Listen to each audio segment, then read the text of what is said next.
Last time, we took a look at the first video game I ever played in celebration of 10 years on YouTube.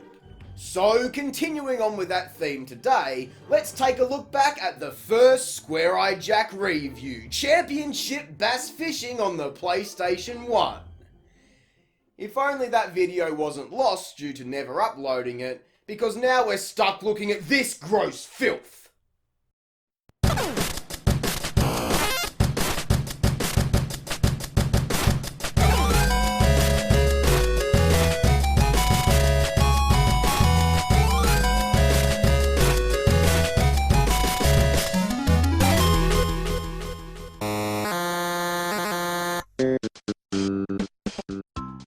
Cast your mind back to early 2013. I was just starting college at the time and was coming off of a huge Crash Bandicoot marathon in preparation for a series review that wouldn't materialise for another year.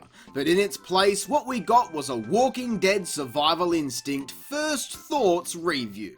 I've grown tired of The Walking Dead in recent seasons and just kind of gave up a while back, but at this time, the show was still in its prime as the third season was coming to an end, and the previous year's expansion on the comic book universe developed by Telltale was a major hit, though I hadn't played it at the time. As a massive fan of the show, hearing the announcement of a prequel in the form of a video game had me so excited, just for one of my friends to say, it looks like fucking shit. But it was too late, man. I was already on the hype train. Had I known the trailers showed off the final fucking cutscene, or hell, even just taken a step back and looked at the low quality showcased here, maybe I would have been pissed off enough to skip it, but no. I got that game day one and had it beaten the following afternoon after hours of frustration, disappointment and feelings of confusion. I couldn't accept that a Walking Dead game could be bad. That's impossible! So, let's see how the game fared under what's now known as my harsh, stubborn critique. Hey everyone, Hey everyone! I'm Square Eye Jack, and today I'll be giving my first thoughts on AMC's The Walking Dead Survival Instinct. Starting with the gameplay, I would like to first say that the main goal for this game was to make the zombies, or walkers, seem more dangerous than, for example, Call of Duty zombies. The makers of the game wanted it to feel like a horde was actually very deadly, and oh boy, did they achieve that. Oh boy! This is fucking painful for me. Not 30 seconds in and all I've done is bring up points to back up my agenda later in the video about the game actually being half decent. Even though I hated playing this, I still felt the need to defend it by saying that the stiff, awkward gameplay added to the experience and made it feel more realistic, with the only major complaint I had being that the game constantly forces you to stop in between primary levels to search these boring environments for supplies. Now, that's not fun. What is fun, however, is that you almost feel as if you're actually there in a zombie apocalypse. Fun! Like a real zombie apocalypse. Because if there is any word to describe a reanimated corpse snacking on my flesh, it's fucking fun. I could not accept fact that this game was awful, cheap garbage made for a quick buck, so much so that I even recommended people try it. Though it could have been worse, I suppose. At least I wasn't a complete knob by scoring the game with some bullshit rating.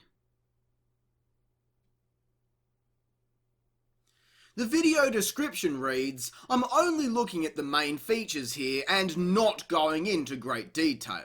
I will possibly go into more depth with a follow-up video in the near future. Well, it may be 6 years late, but by God, I'm a man of my word. If only I was being held at gunpoint to do this, I'd just take the fucking bullet, quite honestly, because this disaster from my past deserves no attention. But I owe it to myself to close this chapter on my life for good. So, as much as it pains me to say it, let's rediscover what Survival Instinct has to offer.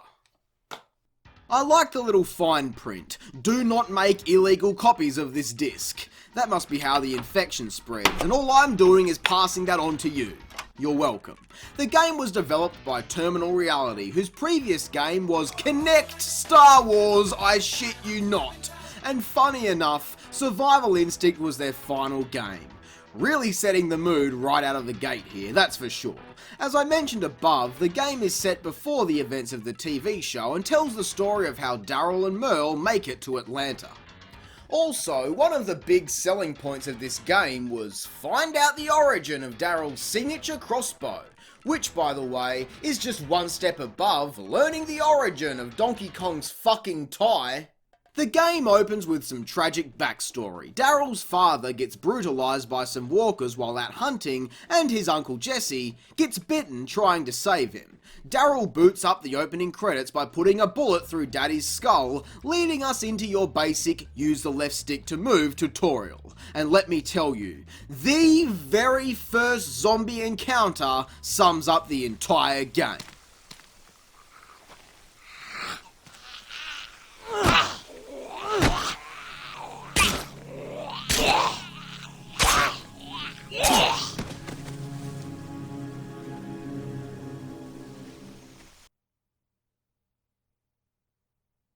And welcome to How to Make a Fucking Brilliant Video Game 101. Let's get this out of the way right now. The combat in this game just fucking sucks. Zombies take multiple hits to go down, even with a charged attack depending on your weapon of choice. What this does do is make every zombie much more of a threat, which I do think is a good thing. We've never really had a zombie game where hordes actually mean something because a single enemy can take you down. But this is just tedious. It's very tedious when there's just one walker in your way, but when there are 10 or more, you want to run for your life. There are also a lot of instances where these pricks are placed behind doors to pounce on you, forcing this shitty mini game where you continuously stab at the bastards' heads like some sick slasher flick until they're dead. I guess having the zombies getting all up in your face is supposed to be scary, and to be honest, it kind of works. These awful graphics up close have me shitting my pants. Beyond your classic melee weapons, there are also throwable items to distract zombies, and some firearms which are good for the more heated moments, but otherwise only make your playthrough harder than it needs to be. I swear, firing a gun spawns in more zombies than you already had to deal with, so it's not even worth it. Once you complete a level, you can manage inventory, like that's really worth your time doing, and then move on to the next area. In certain levels, you'll meet new survivors that you can add to your party, but only if there is enough space in your car. The game tries so hard to push these mechanics as serious decisions like, which car are you gonna take? The new one that uses up more fuel? Or the one you've been using for half an hour that uses bugger all fuel and still has enough room for your entire party because most of them are already dead? It's just fluff added in for the sake of marketing, which is a common theme here. You have the option of sending crew members out to search for supplies like fuel, food and weapons, or just leaving them at the car. Unless you enjoy the torture of being forced to stop between each level multiple times to scavenge for fuel, you're going to send this bait out to find more. But wouldn't it make more sense if these guys came into the level with you? Kind of like Left 4 Dead, right? The larger your crew is, the easier each level is, but based on different personalities, it could make the game harder for you in certain situations. But no, nothing like that here. That would require too much time and resources. This game is trying so hard to be this branching path survival RPG made up of everything you'd want a zombie game to be. But all it is a linear clusterfuck of worthless, unimportant mechanics that have zero effect on anything. Along with deciding all of that, you also have the option of which path to take on your journey. Like, do you want to explore an empty motel or an empty campground? Again, this doesn't have any impact on the story aside from the side characters you meet along the way. Not like it matters if you leave them behind or take them with you, and thank God honestly, because these characters suck. Even Daryl, the poster boy for the entire franchise, has zero personality and nothing to say. Once we get to level 4, we meet up with Merle, who is all I could describe as a desperate attempt at a Wildman character, like Trevor from GTA 5. 2013. This game was released the same year as Grand Theft Auto 5. What a disgrace. The cinematic glory expected from Rockstar put up on display next to this game's efforts. Now that's what I call a cutscene. It had me on the edge of my seat because I nearly fucking passed out. Nothing in the game has any impact, not the weapons, 6 zombie kills or major story developments. Everything falls flat on its face to such an extreme level I don't think I've ever seen before. Worse than Perfect Dark Zero. Just take a look at Uncle Jesse's death. Jess? Oh, Jess, not.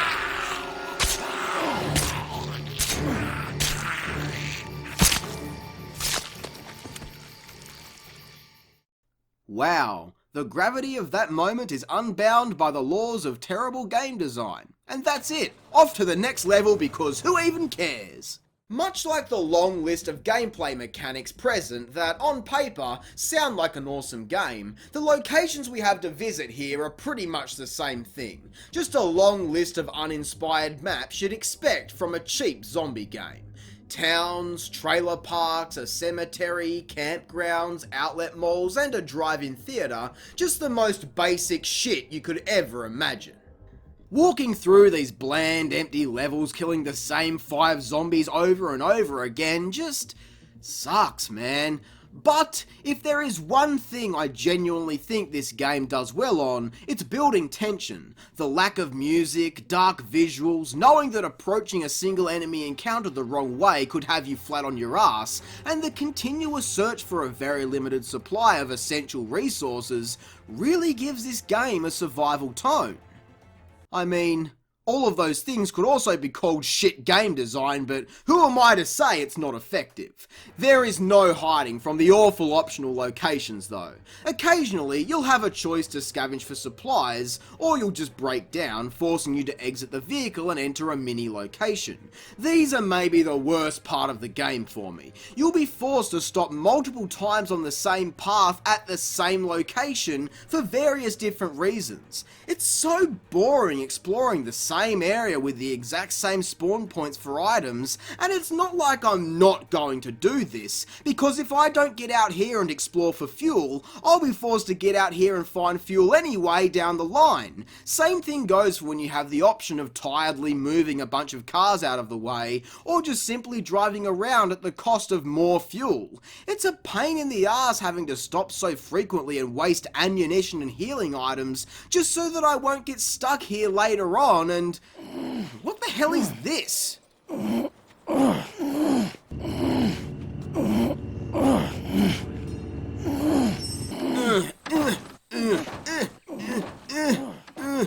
Is he moving the car or jamming his dick in the tailpipe?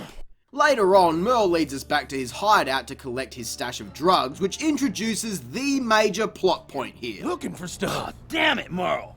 This whole trip was just for your stash? Quit your belly aching, you're giving me a headache, son. Jess was right about you, you selfish son of a bitch. Ah, don't be that way. Look, I kept that crossbow of yours. Man, you just don't get it, do you? So this massive selling point, learn the origin of the crossbow, is literally just, hey, I found your old crossbow.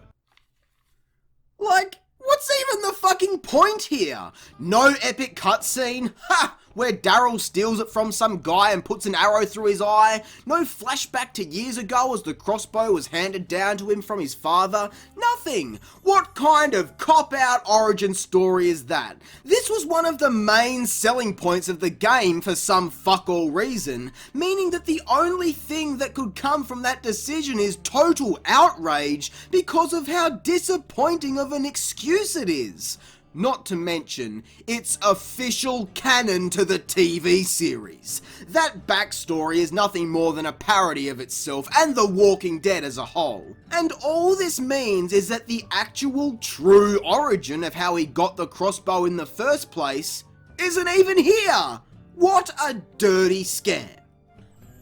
I'm just shocked by that. You could have literally had Daryl's dying father in the opening level hand him the crossbow like, please son, you wouldn't shoot your own father and I'd have nothing to bitch about, but instead, you lazy fucking cunts decided, nah, just have it on some random dead guy and say he stole it out from under Daryl's fucking bed or something. I don't know, who fucking cares, am I right? You may be thinking, calm down Jack, it's not that big of a deal, but you can't just market an entire game on the payoff to this story and then just not deliver. It's unfucking acceptable, and Merle just leaves so we don't even see him again for another hour or so of horrible gameplay. But at least we have the crossbow now and only 3 arrows to go along with it. You can find a few more in the next few levels, but you've got to remember, if you kill a walker with an arrow, then you have to go back and retrieve the arrow again. So all that happens is you try to kill something and end up losing all your arrows. Trust me, you'll be lucky if you can find them again, and still, that doesn't mean you'll be able to pick them up. What a piss take. The entire reason this game was made, aside from robbing me blind, is just a complete waste, and after a while, I can't even bear to look at it. I'm not kidding. Trying to focus on objects in this intense darkness with a bright white spotlight in the middle of the screen really strains your eyes after a while. This game is so dark, and you all know how I feel about dark fucking games. If there is one thing I expect from any game, it's being able to fucking see it. My god. What's worse is so many areas are just littered with random garbage immediately in your way, meaning you get stuck in the dark, surrounded by zombies just blindly stabbing until you die. What a great summarization of this game, and just look at this final level. Everything is so fucking dark. Turning the brightness up in game and on my TV only blurs the black into a muddy grey image of pixels that it actually makes it harder to see what's happening. I mean, where am I supposed to go here? I keep dying, all because I missed this tiny gap behind a tank. This final mission is easily one of the worst I've ever played. All you do is run, in darkness, normally out into a space where you can barely see anything to get swarmed, until you find another little hole to crawl through. We reach a helicopter and have to defend it from the incoming horde of zombies as Merle, the big hero, blasts in Ex Machina style with a jeep, meaning we have to...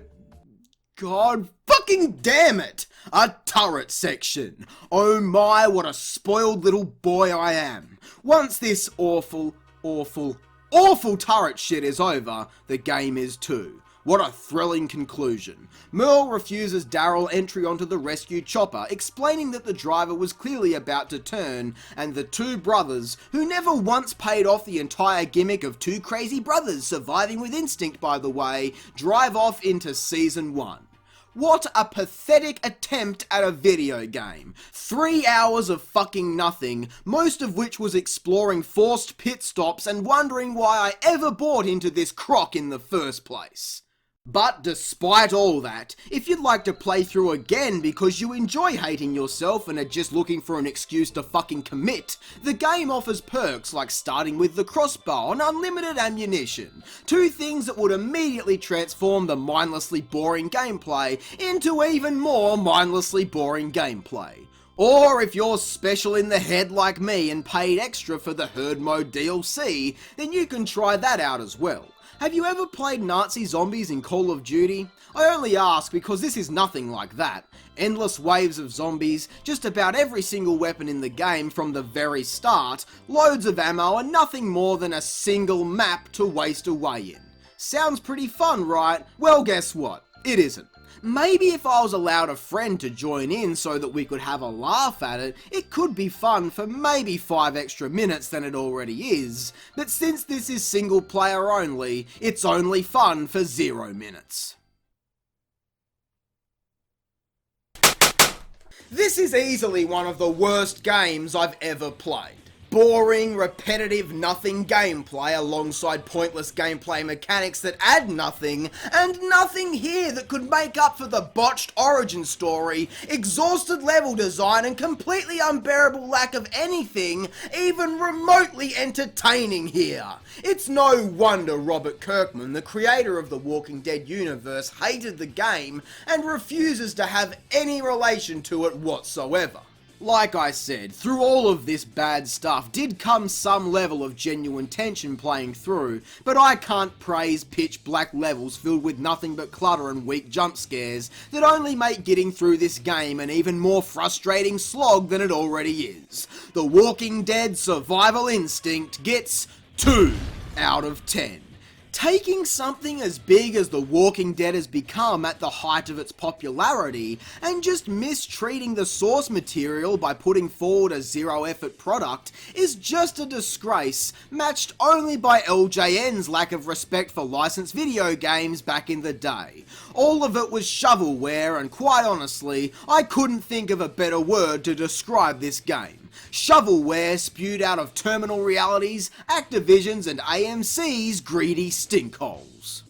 But hey, shovelware is my specialty, so be sure to join me next time over on a console practically dedicated to shovelware, and until then, I hope you enjoyed the video. If you did, be sure to leave a like, subscribe and share. I'm Square Eye Jack, and I hope you have a great fucking day. Thanks for watching.